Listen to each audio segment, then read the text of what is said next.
Students, now we will be studying the second lesson of your 10th standard English Kumar Bharti textbook. It is the second lesson of your third unit. The chapter's name is The Night I Met Einstein, and it is written by Jerome Weidman, who was an American playwright and a novelist. When I was a very young man, I was invited to dine at the house of a philanthropist. After a wonderful dinner, our hostess took us to a large drawing room. Chairs were being arranged. I'm arranging the chairs for a concert, my hostess said. We're going to listen to a very good pianist. जब मैं एक बहुत जवान आदमी था, मुझे invite किया गया, न्योता दिया गया, इनवाइट यानी न्योता दिया गया, डाइन यानी हैव डिनर, रात का खाना खाने के लिए एक फिलैंथ्रोपिस्ट के घर पे। एक बहुत अच्छे डिनर के बाद hostess means a woman who invites guest to a social event, यानी एक औरत जो न्योता देती है एक मेहमान को एक सोशल इवेंट के लिए। हमको उसके लार्ज बड़े ड्राइंग रूम में लेके गई। कुर्सियाँ अरेंज की जा रही थी। मैं कुर्सियाँ अरेंज कर रही हूँ एक कॉन्सर्ट के लिए। Concert means performance of music by players और singers. My hostess said we are going to listen to a very good pianist. हम एक बहुत अच्छे पियानिस्ट को सुनने वाले हैं। Though everyone else was very happy, I was not. I did not understand the classical music. I thought I was tone deaf. I sat down so that I would not be impolite and waited for the concert to begin. I did not pay attention to the music after it began. हालांकि बाकी सब बहुत खुश थे, मैं नहीं था। मुझे क्लासिकल म्यूजिक समझ में नहीं आता था। मैं सोचता था कि मैं टोन डेफ था। Tone deaf means unable to hear the difference between high and low notes of music. Tone deaf means जिसको म्यूजिक समझ में नहीं आता। मैं बैठ गया ताकि बुरा इम्पोलाइट ना हो और रुका कि कॉन्सर्ट कब शुरू होगा। मैंने म्यूज़िक को ज़्यादा ध्यान नहीं दिया उसके शुरू होने के बाद। After a while, I heard everyone clapping, so I realized that the piece was over. Just then I heard a gentle but firm voice saying, "You're fond of Bach?" थोड़े टाइम बाद मैंने सुना कि सब तालियां बजा रहे थे, तो मुझे समझ में आया कि जो पीस यानी जो परफॉर्मेंस थी वो ख़त्म हो चुकी थी। तभी मुझे एक बहुत ही जेंटल पर एक फर्म आवाज़ सुनाई दी, यूर फॉन्ड ऑफ बैक, क्या तुम्हें बैक पसंद है? बैक एक इंसान था, जॉन सेबास्टियन बैक, जो एक जर्मन ऑर्गेनिस्ट और composer of the 17th century, pianist था एक 17th सेंचुरी का। आई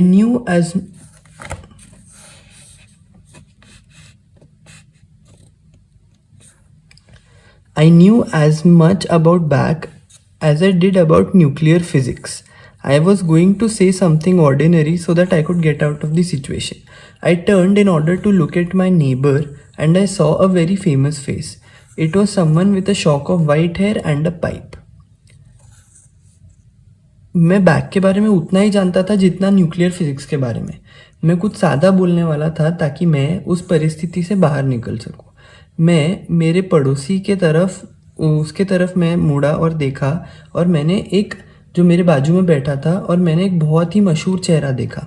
ये उसका चेहरा था जिसको थोड़े सफ़ेद बाल थे और एक पाइप थी हाथ में। I knew that I must tell this man the truth. He looked at me as if my answer was very important. मैं जानता था कि मुझे इस आदमी को सच बताना होगा। वो मेरे तरफ ऐसे देख रहा था जैसे कि मेरा जो उत्तर होने वाला था वो बहुत इंपॉर्टेंट होने वाला था। I do not know any thing about back, I said. I have never heard any of his music. He looked surprised. मैं कुछ भी नहीं जानता बैक के बारे में, मैंने कहा। मैंने कभी उसका कोई भी म्यूजिक नहीं सुना। वो बहुत सरप्राइज दिख रहा था। You have never heard of back, he asked. तुमने कभी बैक के बारे में नहीं सुना? उसने पूछा। He made it sound as if I had said that I had never taken a bath. उसने उसे ऐसा साउंड कराया कि मैंने ऐसा कहा कि मैंने आज तक नहाया नहीं है। I'd like to understand music so that I could understand back, I said, but I'm not able to. I'm tone deaf. The old man got up. You will come up with me? He asked. I just remained seated. I'm requesting you to come with me, he said again. बूढ़ा आदमी उठ खड़ा हो गया. क्या तुम ऊपर चलोगे मेरे साथ? उसने पूछा. मैं बैठा रहा. मैं तुमसे रिक्वेस्ट कर रहा हूँ कि तुम मेरे साथ चलो, उसने वापस कहा. So I went up with him. He took me to a room which had a gramophone in it and asked, "What kind of music do you like?" तो मैं उसके साथ ऊपर गया. वो मुझे एक कमरे में लेकर गया जिसमें एक ग्रामोफोन था. Gramophone means machine for playing recorded music. यानी पुराने ज़माने में एक मशीन आती थी जिसमें गाना बजता था, उसको ग्रामोफोन बोलते थे. तुम्हें किस प्रकार का म्यूज़िक अच्छा लगता है? Well, I answered, I like songs that have words and the kind of music where I can follow the tune. मैंने कहा, मुझे वैसे गाने पसंद है जिनमें शब्द होते हैं और उस प्रकार का म्यूज़िक यानी संगीत जहाँ मैं ट्यून को फॉलो कर सकूं.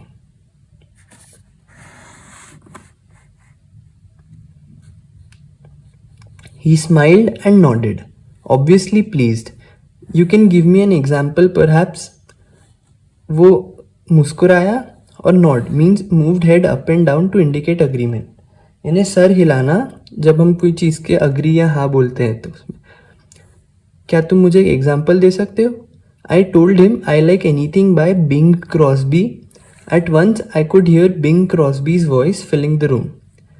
मैंने उसे कहा कि मुझे बिंग क्रॉस्बी का कुछ भी अच्छा लगता है. एक बार में मैं बिंग क्रॉस्बी की आवाज़ कमरे में भरते हुए सुन सकता था.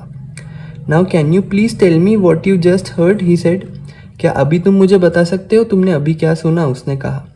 The simplest answer seemed to be to sing the lines, so I sang it back to him. सबसे सिंपल आंसर ये हो सकता था कि लाइन्स गाना, तो मैंने वो उसे गा के सुनाया. He smiled. You are not tone deaf, he said. वो मुस्कुराया और कहा, तुम टोन डेफ नहीं हो, उसने कहा.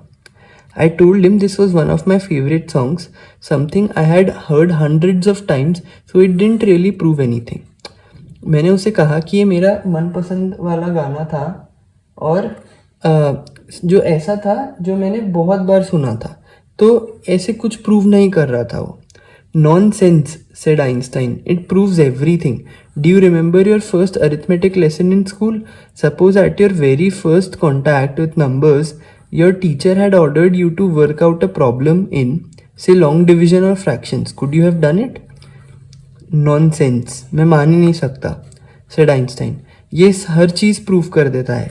क्या तुम अपना पहला अरिथमेटिक लेसन स्कूल में याद रखते हो? सपोज यानी अगर जब तुम्हारा नंबरों के साथ पहला कांटेक्ट हुआ, यानी जब मैथ्स की पहली क्लास थी, अगर टीचर ने तुम्हें कहा होता एक प्रॉब्लम करने के लिए, कहो या तो लॉन्ग डिवीजन या तो फ्रैक्शन, तो क्या तुम कर पाते? No, of course not. Exactly, it's like learning maths. You have to learn addition and subtraction in order to do multiplication and division. Now I'm playing something a little more advanced. नहीं, of course नहीं. Exactly, ये math सीखने जैसा है. तुम्हें जोड़ना और घटाना आना चाहिए, मल्टीप्लाई और डिवाइड यानी बांटना, मल्टीप्लिकेशन डिवीजन आप सबने सीखा है, वो करने के लिए. अभी मैं कुछ और थोड़े से ज़्यादा एडवांस चीज़ से खेल रहा हूँ. It was John McCormack singing the trumpeter, sing that back, he ordered. ये जॉन मैकॉर्मैक था जो गा रहा था द ट्रम्पेटर. वापस गाओ, उसने ऑर्डर दिया. And we went on from level to higher level until he was playing just music without words. I was amazed that this great man was paying complete attention to me so that I could learn something new.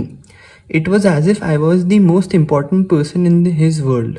Suddenly he got up and turned off the gramophone. और हम एक level से उसके ऊंचे वाले level तक गए जब तक वो सिर्फ म्यूज़िक जिसमें शब्द नहीं थे वो बजा रहा था. मैं काफ़ी अचंभित हो गया था ये देखकर कि ये महान आदमी इतना पूरा उसका ध्यान मुझे दे रहा था ताकि मैं कुछ नया सीख सकूं. ये ऐसा लग रहा था कि मैं दुनिया का सबसे इम्पोर्टेंट आदमी हूँ इस दुनिया में। तभी वो खड़ा हुआ और उसने ग्रामोफोन बंद किया। Now young man, he said, we ready to listen to Bach. अभी नौजवान आदमी, उसने कहा, हम बैक को सुनने के लिए तैयार हैं। We went down and sat in the hall. Just allow yourself to listen, he said, that's all there is to it. हम नीचे गए और हॉल में बैठ गए। खुद को अलाउ करो सुनने के लिए, उसने कहा, ये सब है जितना, that's all there is to it. I have heard that piece many times since that day, but I am never alone. I am sitting beside a small man with a shock of untidy hair and a pipe in his mouth. He has eyes that are unusually warm. When the concert ended, I too was able to clap sincerely. Our hostess came towards us. We both stood up. मैंने वो गाना उस दिन के बाद से बहुत बार सुना है, पर मैं कभी अकेला नहीं हूँ। मैं हमेशा एक आदमी के बाजू बैठा रहता हूँ, एक छोटे आदमी के बाजू, जिसके बहुत ही घुंघराले अनटाइडी बाल हैं और उसके मुंह में एक पाइप है। उनकी आंखें अनयूजुअली थोड़ी गर्म हैं। जब कॉन्सर्ट ख़त्म हुआ, मैं भी खड़ा होकर दिल से ताली बजा सकता था। हमारी होस्टेस हमारे तरफ आई, हम दोनों खड़े हो गए। I am so sorry doctor Einstein, she said, giving me a cold look, that you missed so much. मैं माफ़ी चाहती हूँ डॉक्टर आइंस्टाइन, उसने कहा मुझे एक बहुत ही ठंडा लुक देते हुए कि आपने इतना सारा मिस किया। I am sorry too, he said, my young friend here and I, however, were engaged in the greatest activity of which a human being is capable. मैं भी माफ़ी चाहता हूँ, उन्होंने कहा, मेरा यंग यानी जवान दोस्त यहाँ और मैं, हम दोनों दुनिया की सबसे महान एक्टिविटी में उलझे हुए थे। सबसे महान एक्टिविटी जो एक ह्यूमन बीइंग जिसके केपेबल है, लायक है, उसमें उलझे हुए थे। She look puzzled. Really, she said. वो पजल्ड थी। उसने कहा, सच में? उसने कहा, एंड वॉट इज़ दैट? और वो क्या है? Einstein smiled and put his arm across my shoulders, opening up the frontiers of beauty. Einstein हंसा और उसने अपना हाथ मेरे कंधों के अक्रॉस रख दिया। उसने कहा, opening up the frontiers of beauty, सुंदरता के फ्रंटियर्स खोलना।